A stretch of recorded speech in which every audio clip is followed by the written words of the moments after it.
Om Sadashiva-Samarambham Shankaracharya-Madhyamam Asmadacharya-Paryantam Vande Guru-Paramparam.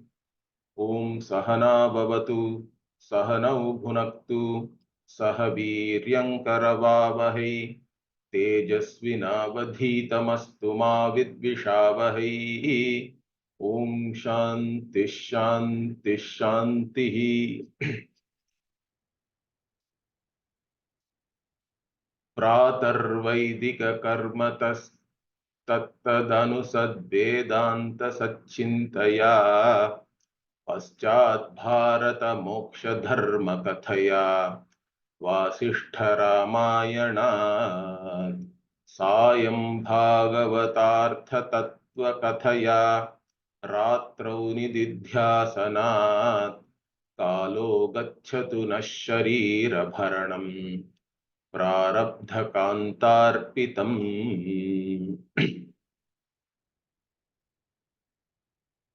So we saw the first verse of the DurvAsanA PratIkAra Dashakam.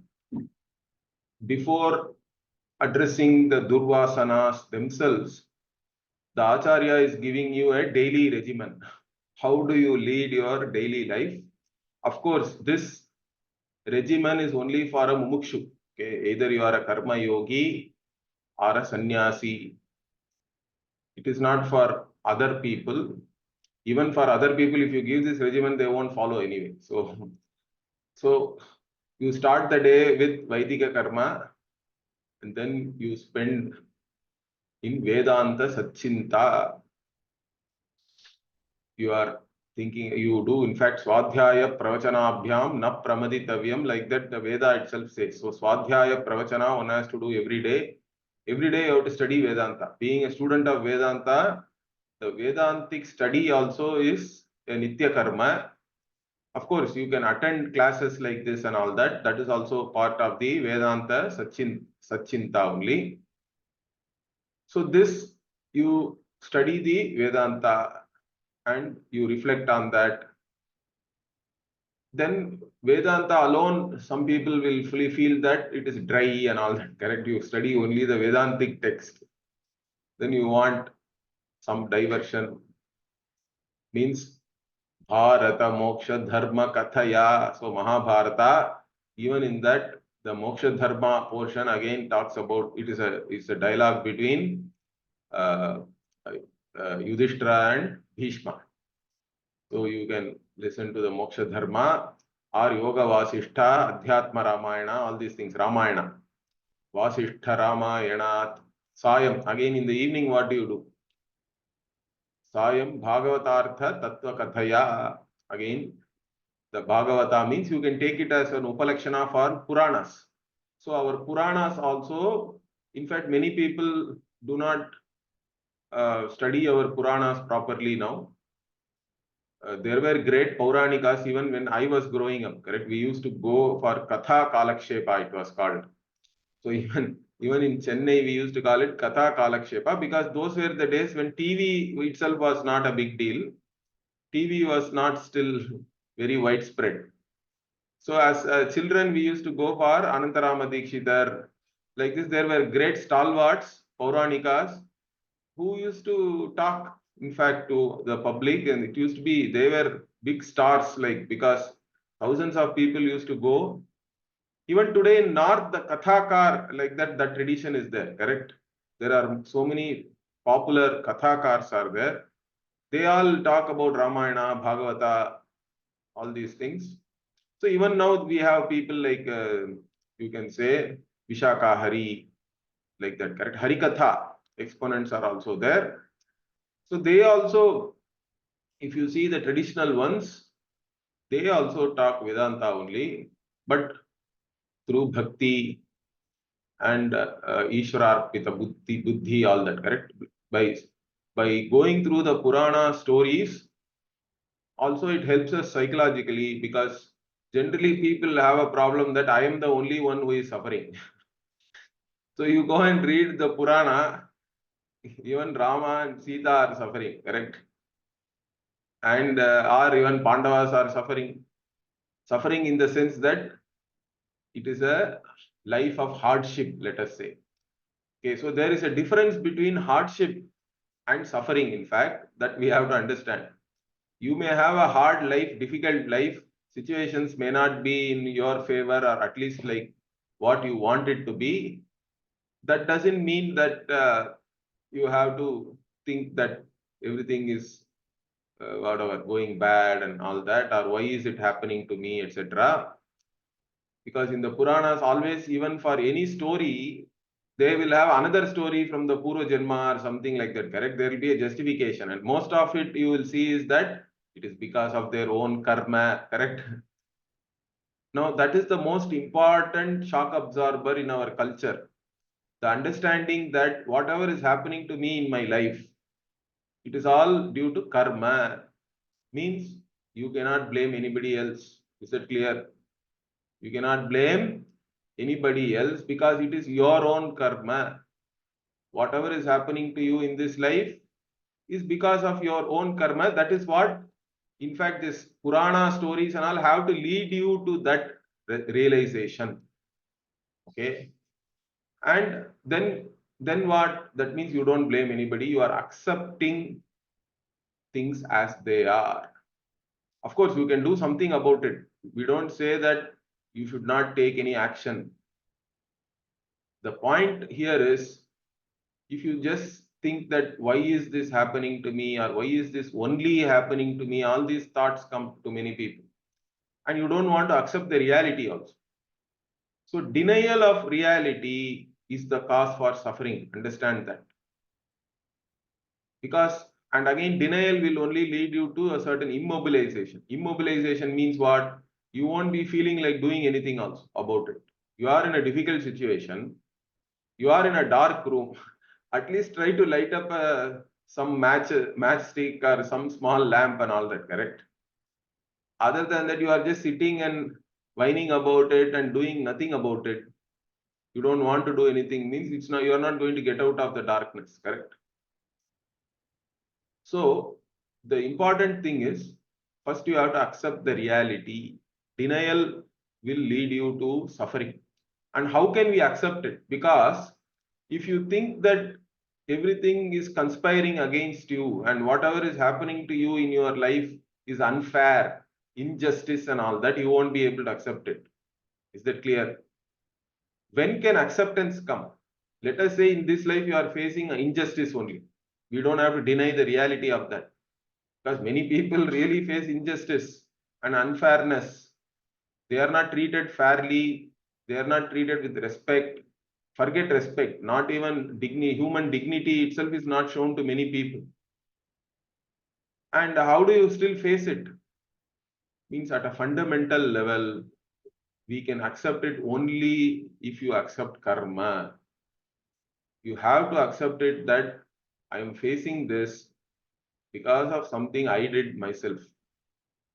Once you take the responsibility on yourself, then you have nobody else to blame. You can't blame Bhagavan also. Otherwise, the other problem is people start blaming Ishvara, even Bhaktas, those who are Bhakta Janas. Also, they will start, of course, Ishvara you can blame. Ishvara will take anything from you. Ishvara has large heart. He is Karuna Murti. So you can talk to Ishvara, you can blame Ishvara, but at the end of the day, you can only blame Ishvara to say, why did you give this karma in this life?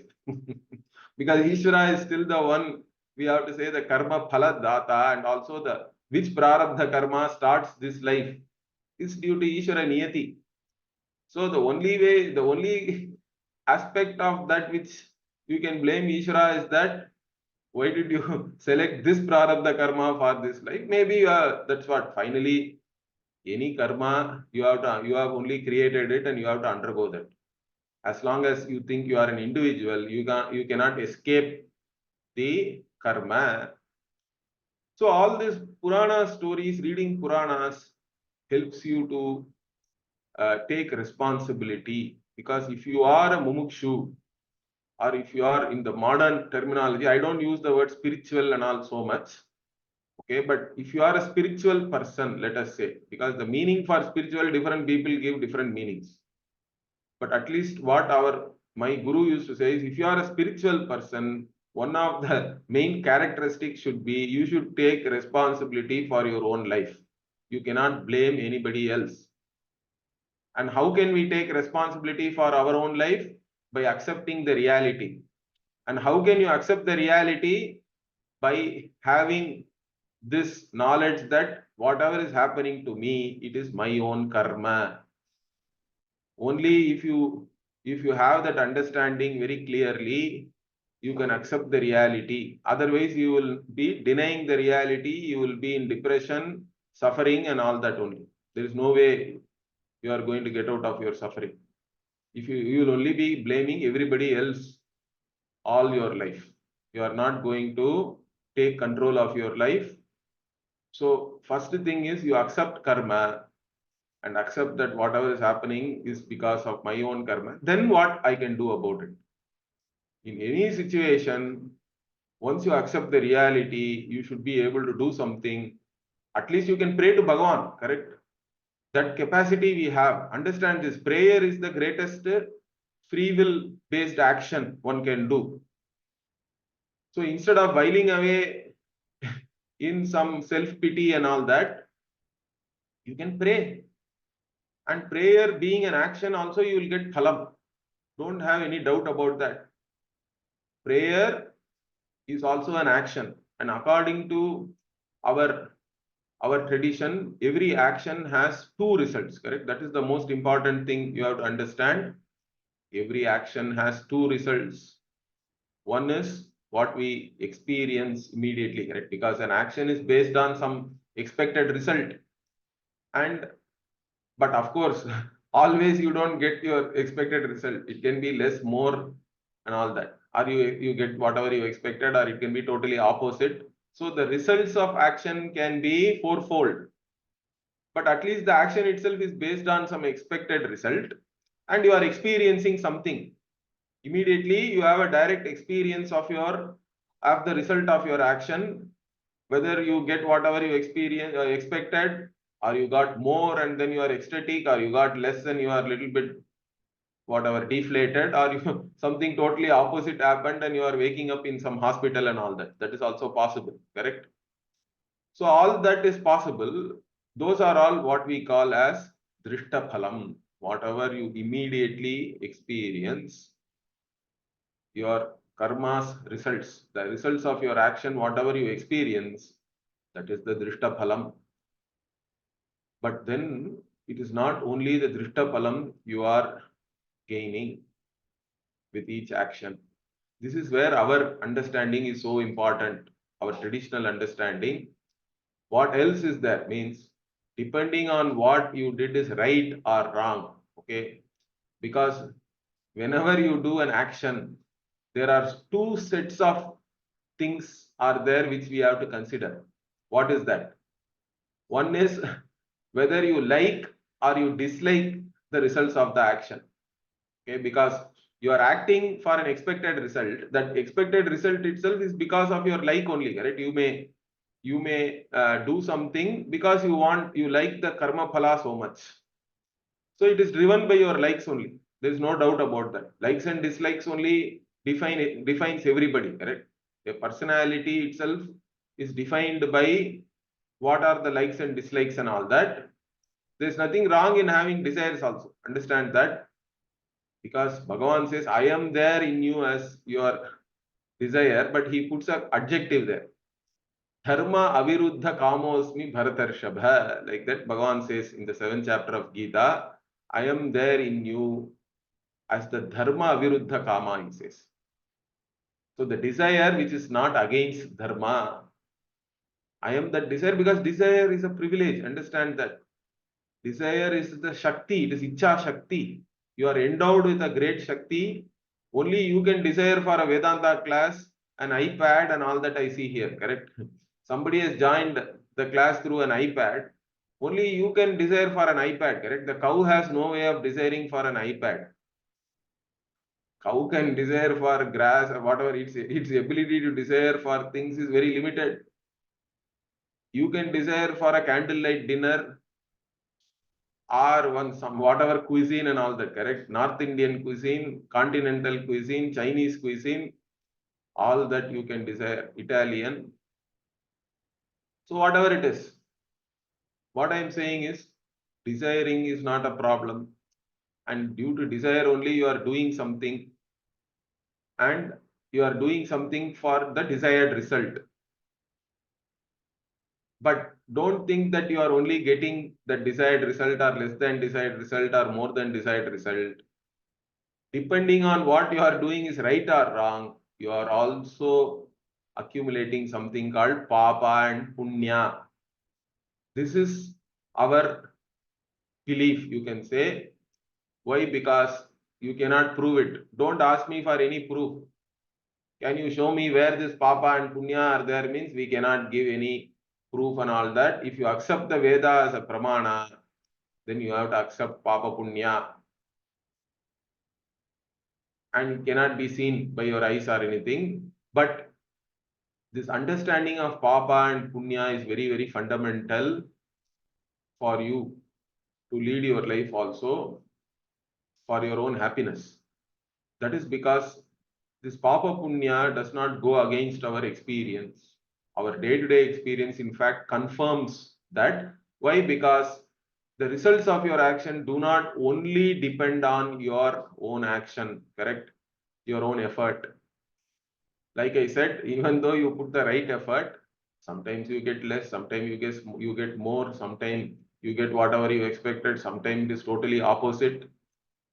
So that means there is something else operating there, correct? More than your effort, other variables are also there. And that is what is your own papa and your punya are the ones which are driving the results of your action. And this papa punya, then how did I gain? Means because it is dependent on whether you whatever you did is right or wrong, correct? One side is your likes and dislikes, another side is what is right and wrong. Now typically those who do something wrong, one of the defense is what? I did not know it was wrong. Ignorance is a defense, correct? But really speaking, ignorance cannot be a defense.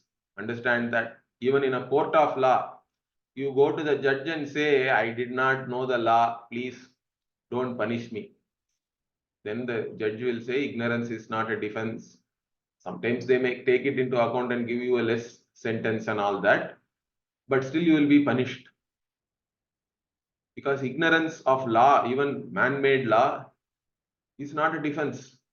And here, everybody, we all know whatever we do is right or wrong. Understand that. That's what we say, conscience, manasakshi and all that, correct? In old movies or even now they may show that sometimes another image will go out of the body like a ghost, and then it will be talking to the hero or heroine or villain or whoever it is, correct? That is the conscience or manasakshi. Sometimes the manasakshi, in fact, manasakshi is always telling you what is right or wrong. You know that you and but still you do whatever you do. Why? Because you are a slave of your own likes and dislikes. That's what Bhagavan so says, don't come under their vasha. Tayorna vashamagachet tauhyasya paripanthinau, he says. So you don't come under their spell. Desire is a shakti, it is a privilege, but it has to be under your mastery. You cannot be under the spell of your own desires. Then what will happen? You will do whatever it takes. Means you will cut corners. You don't mind hurting others. You don't mind doing the wrong thing, because whatever you desire, that is the most important thing for you. That means you are not a free person anymore. Understand that. You are totally under the spell of your likes and dislikes. In fact, many people have a wrong notion that fulfilling their likes and dislikes is freedom. Correct? That's not the real freedom. Understand that. In fact, that is the problem with the younger generation also normally. They think that my my life, my rules and all that, correct? They even have t-shirts and all that like that. What is your rule, in fact? If your rule, you go and step on somebody else's toe, are they going to keep quiet? They'll give you a slap, in fact. So it may be my life, my rule, but your rule also has to go along with everybody. It has to take into account of everybody else, correct? Because we are living in an interdependent world.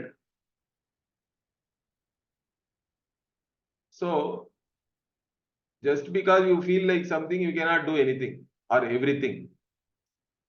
Then you have to face the consequences, correct? And the consequences include gaining papa. If you do something wrong, you are not only, again, see, when you do something wrong, of course, you may still get whatever the desired result sometime, but then you are also getting other undesired drishtaphala also. What are the undesired drishtaphala if you do something wrong? First is fear. Why? Because you know what you have done is wrong. And then what if others find out? What if the police knows, or even if it is not a big crime or anything, but what if somebody else knows? So fear. Then guilt also is there because you know you did something wrong, correct? Then you cannot avoid guilt. So guilt and fear also you are gaining undesirable drishtaphala, but along with that papa you are gaining. So this papa only is fructifying later on as undesired or unpleasant experiences for you. Is that clear? So whenever you do something, your effort is there. But then punya or papa also are factor.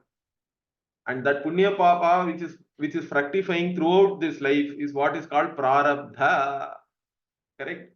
Because we are all the time gaining some karma. Every day, whatever action you are doing, depending on whether what you did is right or wrong and all that, you are gaining punya and papa.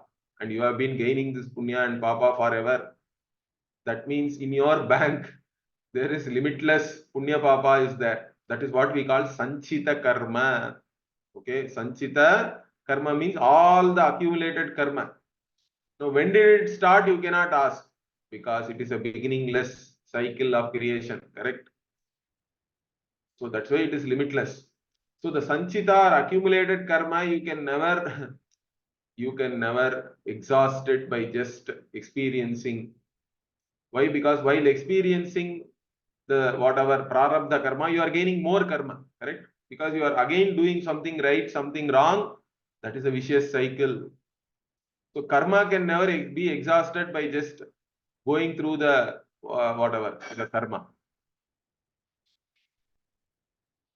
So here there is a sanchita karma, and among that, whatever is selected for you to go through in this life is what is called prarabdha. Prarabdha means that which has already begun fructifying.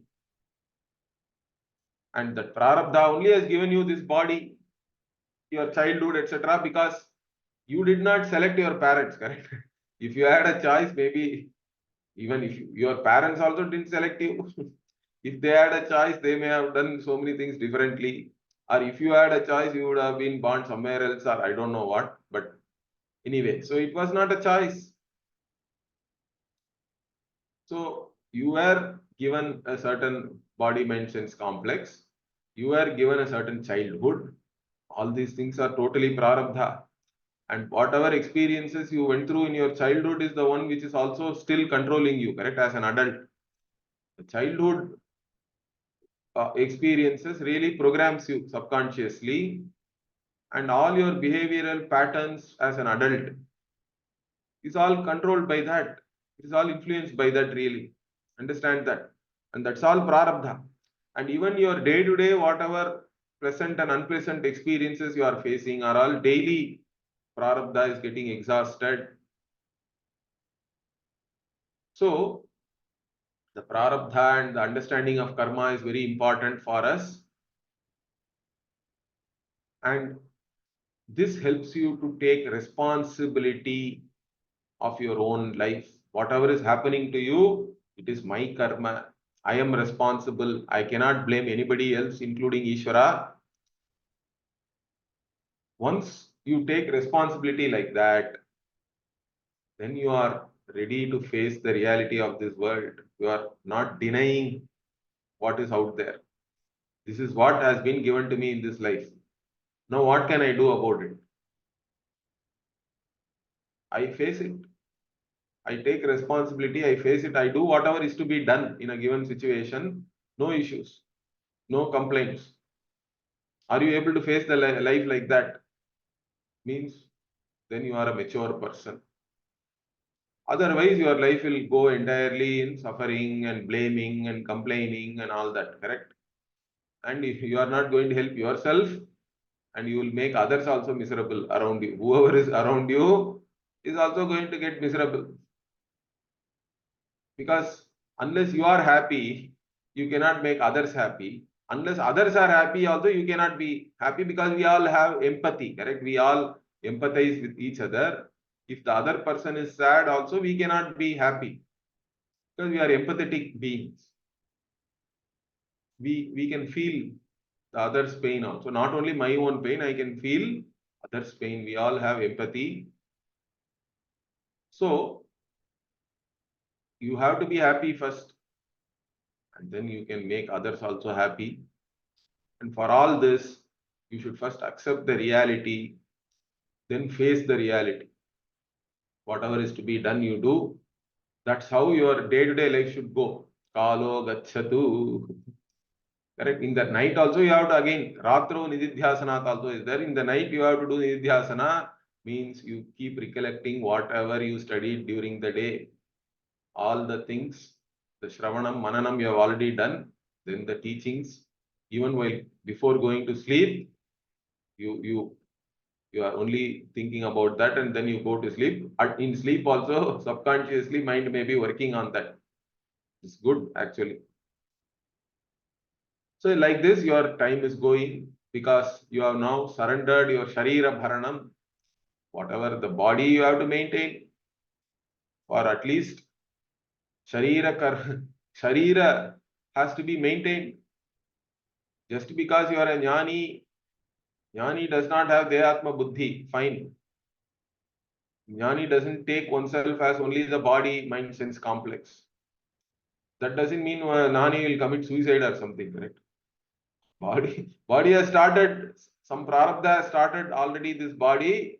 It is like Mukta issue, Bhashyakara says. It is like the arrow which has already left the bow. Whatever momentum is there, it will carry for some time and then it will fall. Correct? Like this body has started, it will keep going. And let it go. Whatever Bhagavan has allocated the prarabdha, that is the momentum.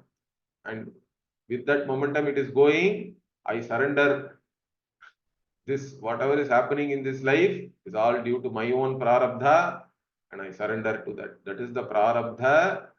Kantharpitam or Kantarpitam or Karmarpitam also is there, correct? So like this understanding of karma is very important. And of course, you read our Purana stories and all that, it will become more, you will assimilate this more. Because everybody goes through some difficulty, and then it is always shown that some other, whatever they did in some past life only is actually fructifying like this now, etc. So if that is the case for great people and they also face so much difficulty, then what about me then? Whatever karma is there, I have to undergo. That's it. Okay.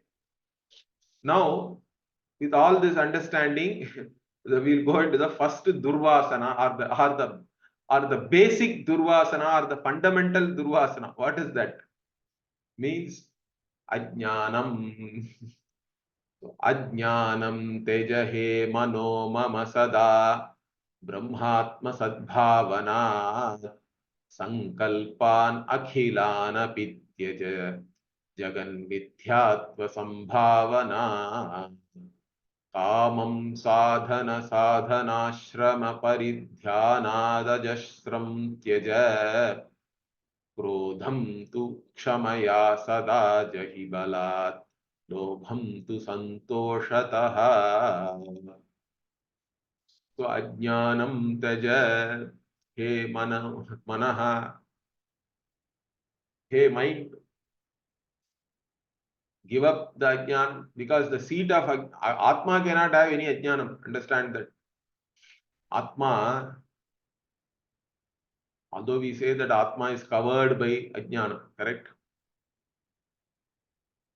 Like even Atma cannot be covered by anything also, because it is limitless.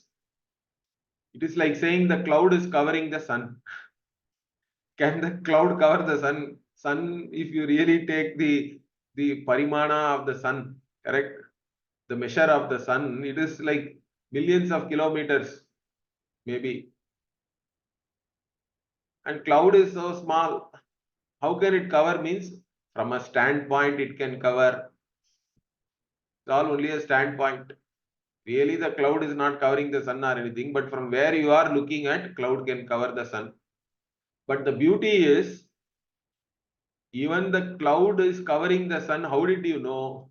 Only because the sun is shining, correct?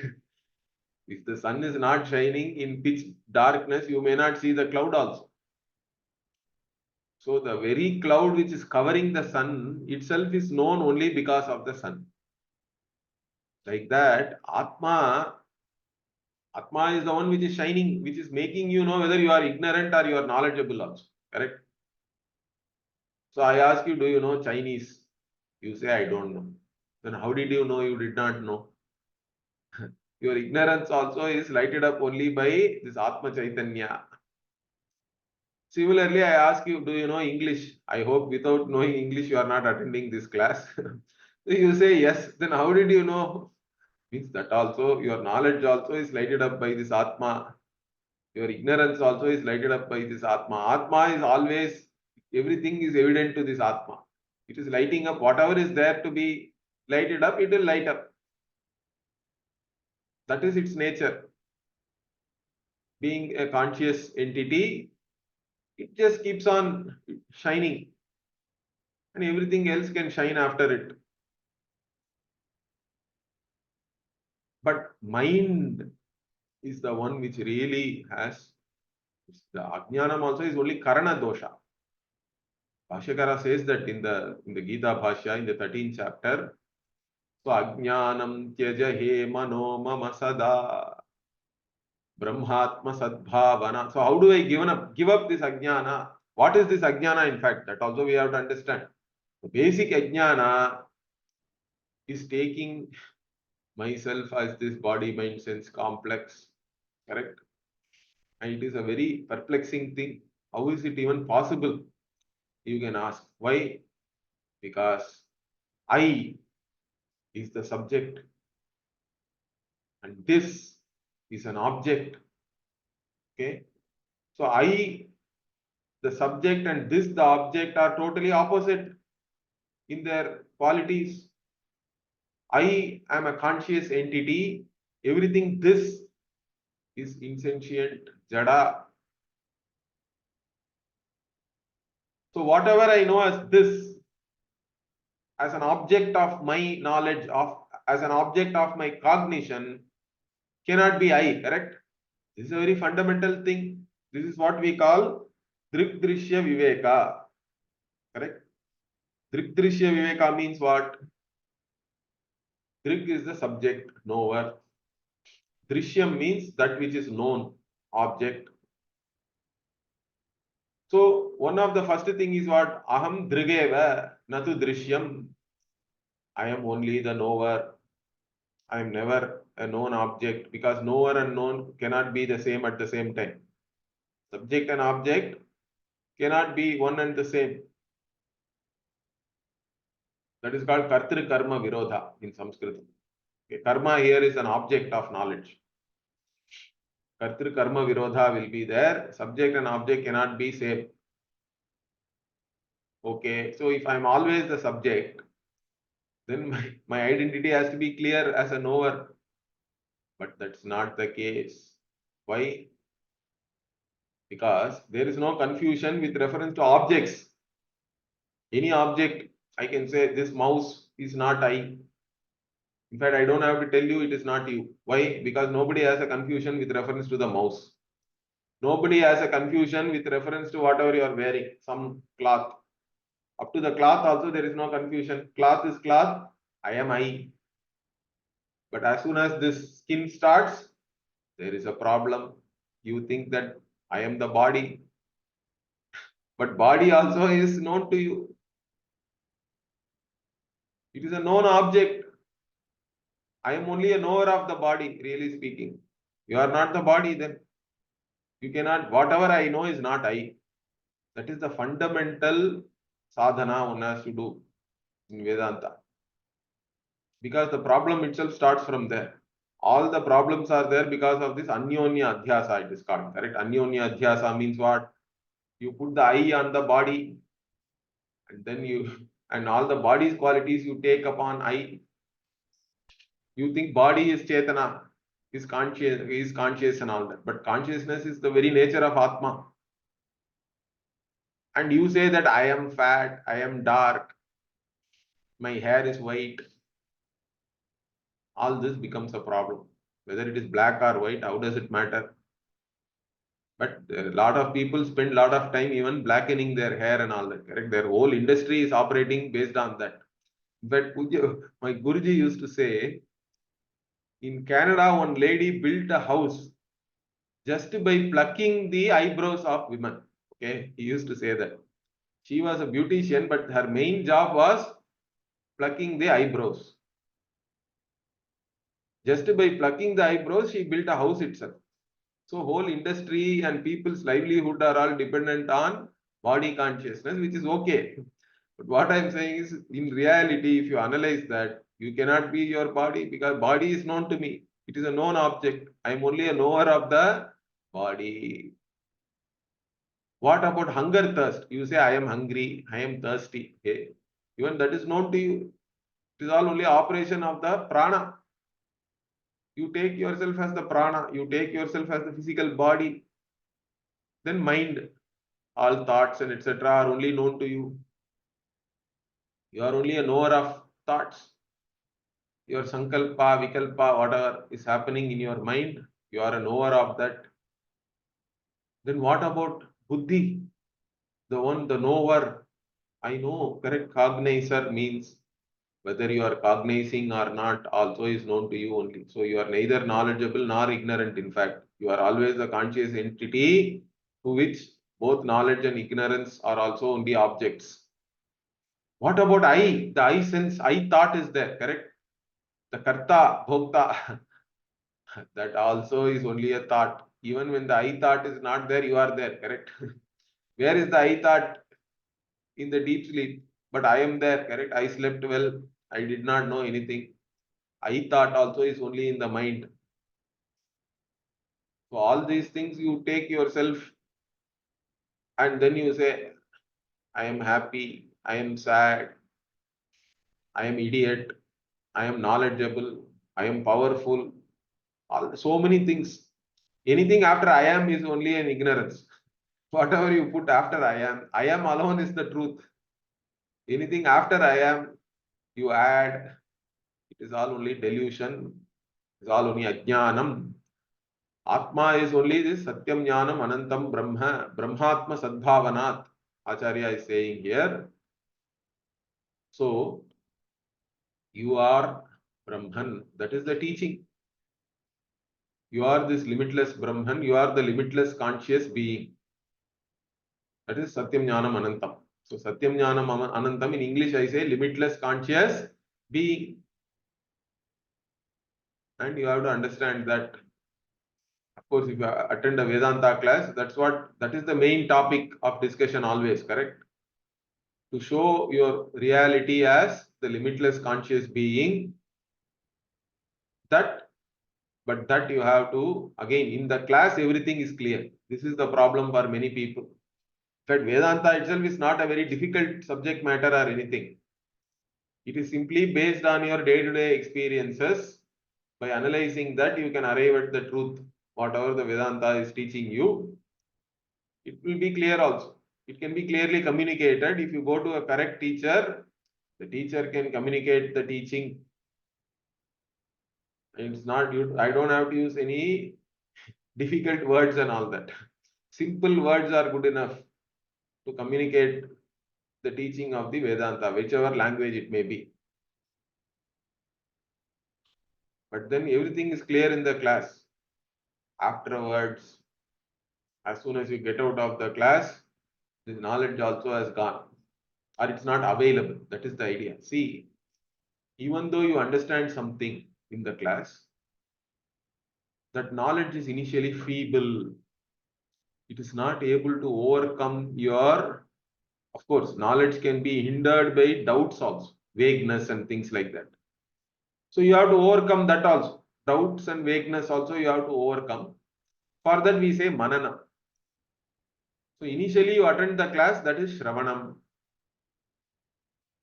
In Shravanam everything is clear. What the Shastra is telling and what is my nature, etc. In the light of the Shastra, I see myself during Shravana. That's what should be your goal in Shravana, correct? You see yourself in the light of the Shastra. Shastra is and Shastra and Guru Vakya is like a mirror, correct? And only the Shastra and Guru Vakya can show your reality, because you cannot objectify yourself and know. You are always the subject. You are the eternal subject.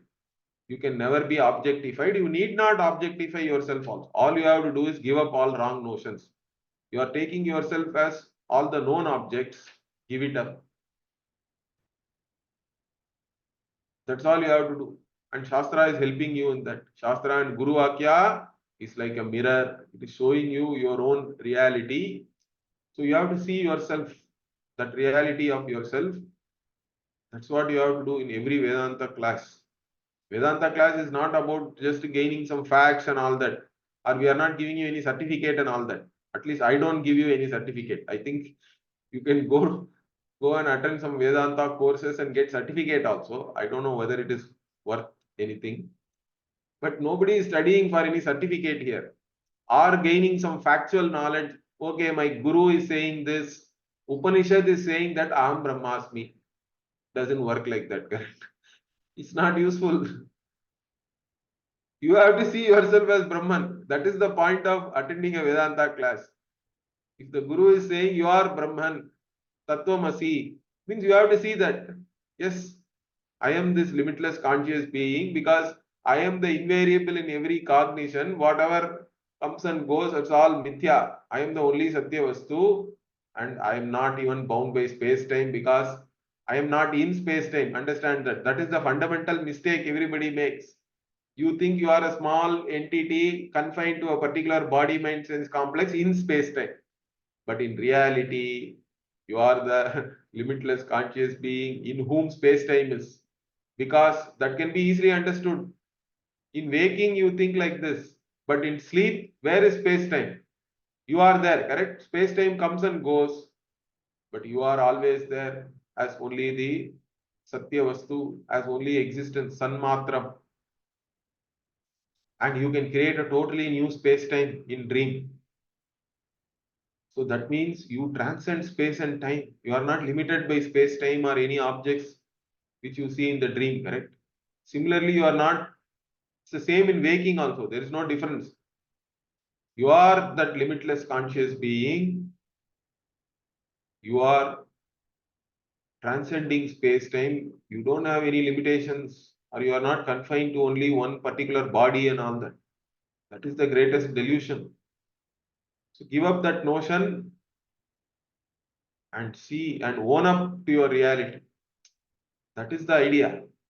So this can be taught easily, even though you understand that initially vagueness, doubts and all can be there. That also can be clarified. Not a, but even after that, what? Even after that, there are habitual tendencies, because whenever I ask you, who are you? Then you are saying, I am so and so. Means this, Aham Manushyaha, I am a human being, is a very, very ingrained notion. Now, to overcome that requires a lot of effort. That's why this Brahmatma Sadbhavanat Sada means, see, once this Vedanta takes over you, of course, initially you have to make effort. Afterwards, even This Vedantic teaching has to keep on going in your mind. Whatever you may be doing in Vyavahara also, Vedanta alone will be there in your mind. In fact, it will become effortless. It has to become effortless. Till then, you have to put effort. Okay. So you recollect this teaching. By recollecting this teaching, you give up this notion that I am bound within this body mind sense complex. I am a mortal in this space time, etc. These are all wrong notions, erroneous notions. Give up your identity on what you are knowing. You can never be a known object. So that is the basic DurvAsanA is Ajnanam. Ajnanam which manifests in the form of I am this. How can this be I? But it manifests like that, correct? That is the tragedy. Whatever is this is taken as I, and that's where everything starts. Okay? So that this includes your mind also. So always this sadhana, whatever I know is not I. That is your sadhana. So the implication of this Vedantic logic is, see, normally people, the most difficult thing I am telling you, okay, all other things will be fall in place then. What is the most difficult thing? Somebody says, I am suffering. So then what, as a Vedanta teacher, what I will ask, do you know you are suffering or not? You say, yes, I know my suffering. Then what normal people will say, oh, don't suffer. You do this, you do that. Positive thinking, negative thinking, whatever. Don't think negatively, think positively, all that. But Vedanta logic is very simple. If you know you are suffering, you are not a sufferer. Right? If you know you are suffering, suffering is also a known object. Understand that you are only a knower of suffering. Of course, I can tell you in this class, you cannot go and tell anybody outside like this. But the idea is that even suffering is only an object of knowledge. It is a state of mind which is known to you. That's all. If you can objectify even your suffering, it is no more suffering, really speaking. Understand that. If you can have that level of objectivity, then the suffering is really there because you think I am suffering, correct? That I adding that I only is like the salt. If there is no salt in any food, it is not really food, correct? So this I, whatever I sense you are adding everywhere, that is like the salt in the food. You can remove that. Then it is no more. Even suffering will not be suffering if you can objectify it. But that's the reality, in fact. Suffering also is only a state of mind. And I am not the mind, in fact. That's why even Ramana Maharishi and all used to always ask, correct? Even if some thought comes. So for whom this thought is coming, you find out. Correct? Any thought which comes, try to find the source of that thought. Then your focus is shifting away from the thought, correct? Otherwise, you go along with the thought, then what? Jayate Vishayan Pumsaha Sangasteshu Pajayate. Bhagavan says. So now you think about something, then you develop a fancy about it. Then you have some attachment. Sangat Sanjayate Kamaha. Then you have a desire. Okay, now I have to get that. Then what? Okay, Kamat Krodho Bijayate. Kama is there, but then you do something, you do not get whatever you want. Then it becomes Krodha, anger. Krodhat bhavati sammoha. Once you are in anger means emotion takes over you. Again, emotions are not a problem. Understand that. Emotions are beautiful. As, as long as you are enjoying your emotions, it is fine. Sometimes it may be even different types of emotions. See, even the Navarasa and all we say, correct? So in that Raudra and even so many other rasas are there. All that you enjoy. But if you have to be a master of your emotions also. If the emotions overwhelm you, then you are not there anymore. So that is the sammoha. Krodhat bhavati sammoha. Anger and all is an emotion which can overwhelm you. You are no more there. All your knowledge is not available to you in anger. Once you become emotional, none of the knowledge is available to you. then you can do something stupid in anger. Sammoha smriti vibramaha. That's what Bhagavan says. Once you are emotionally overtaken, smriti vibramaha means what? You don't have any memory of all the knowledge you gained are all gone, not available. Buddhi, smriti bhramshat buddhi nashaha. Once you knowledge is not available means your buddhi is gone. Buddhi nasha, intellect is destroyed. Buddhi nashat pranashyati. Once you don't have the viveka buddhi means you will do something stupid and you will be destroyed. In fact, you will destroy yourself. Correct. Tannaitan kakin sinam kaka. Like that, Valdur also says in Tirukural, if you have to save yourself from anger. Kava kal tannaye kullum sinam. He says, if you don't protect yourself from anger, anger will kill you only. Whether it affects others or not, others will learn to cope with your anger, in fact, over a period of time. It is a problem only for you. In fact, somebody said that anger is like you are punishing yourself for somebody else's fault. Correct? That is the truth. You are punishing yourself for somebody else's fault. That's what you have to appreciate. Anyway, so again, being objective towards your emotions again requires effort. I can tell you very easily, but it requires insight, and that insight has to be repeated and some auto suggestion and all that. You have to analyze your own behavior patterns and all that, and see what is triggering you. And sometimes this trigger and all is from some childhood experience. So you have to consciously look into it, and then you can change yourself, your behavioral patterns, thought patterns, all this. So the sankalpan akhilan api tyaja jagan mithyatva sambhavana. That is the next line. Okay. So of course ajnanam is the basic DurvAsanA, but the next DurvAsanA is what? Sankalpaha. Sankalpan. All your sankalpaha means you can take it as volition. In English, there is a word called volition, because you think that you are thinking something and then you want to do something, correct? You are a doer, and you have a certain, you make a sankalpa, I will be doing this, I will be doing that, etc. Correct? You have certain ideas, and you want to do so many things. But all that also, of course, whatever is to be done. If you are a karma yogi and you are not a sannyasi, then sankalpan akhilan api tyaja, we have to take it as kamya karma alone. Because as a karma yogi, you cannot give up nitya karma, nainitika karma, and even prashita karma you can do. All these things you are supposed to do. Whatever is to be done, you still do, but you don't have any sankalpa for kamya karma, because kamya karma, you are only gaining more karma. And all the kamya, whatever kamya vastu, if you are really having nitya vastu vivekaha, you are not going to have any desire for kamya vastus. Okay, because they are all limited only. Any other karma phala which is driven by your desires, the results are going to be limited. I am no more interested in limited things.